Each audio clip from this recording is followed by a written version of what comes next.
মারধর করতেছে। দেখেন ভাই, দেখেন। পাবনার সুজানগরে নির্বাচনী প্রচারণাকে কেন্দ্র করে উত্তেজনা ছড়িয়ে পড়েছে।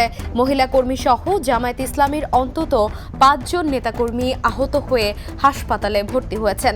বিএনপির নেতাকর্মীদের বিরুদ্ধে হামলা ও বাধা দেওয়ার অভিযোগ তুলেছে জামায়াত, তবে অভিযোগ অস্বীকার করেছেন বিএনপি প্রার্থী। দেখেন, এখানে আমরা ভোট চাইতে এসে জামাতের পক্ষে, আর বিএনপির কিছু ছেলেপেলে আমাদের মারধর করতেছে।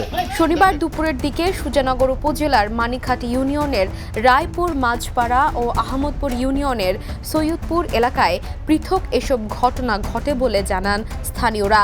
আহত স্থানীয় সূত্রের দাবি, রফিকুল ইসলামের বাড়িতে নির্বাচনী প্রচারণায় গেলে স্থানীয় কয়েকজন বিএনপি কর্মী প্রথমে নারী কর্মীদের বাধা দেন। পরে পরিস্থিতি উত্তপ্ত হলে উভয় পক্ষের মধ্যে ধস্তাধস্তি ও মারধরের ঘটনা ঘটে। এতে বেশ কয়েকজন আহত হন। গুরুতর ৫ জনকে হাসপাতালে নেওয়া হয়।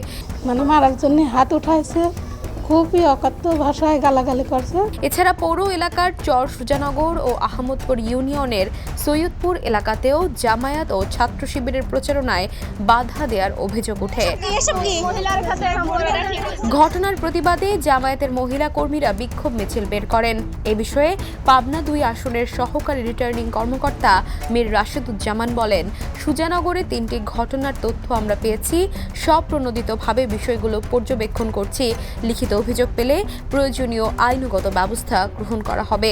যাতে প্রচার করে এবং তারা যদি ফার্দার বাধাপ্রাপ্ত হয় সেই জন্য তাহলে যেন আমাকে অভিযোগটা জানায়, সেই ব্যাপারে আমরা কথা বলেছি।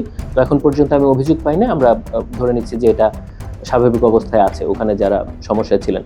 অন্যদিকে বিএনপি প্রার্থী সেলিম রেজা হাবিব বলেন, ঘটনাটি কারা ঘটিয়েছে তা আমি নিশ্চিত নই, তবে প্রশাসন বিষয়টি তদন্ত করে অবশ্যই ব্যবস্থা নেবে।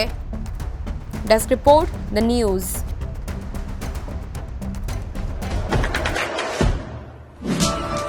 দেশে দেশে সবার সাথে দ্য নিউজ।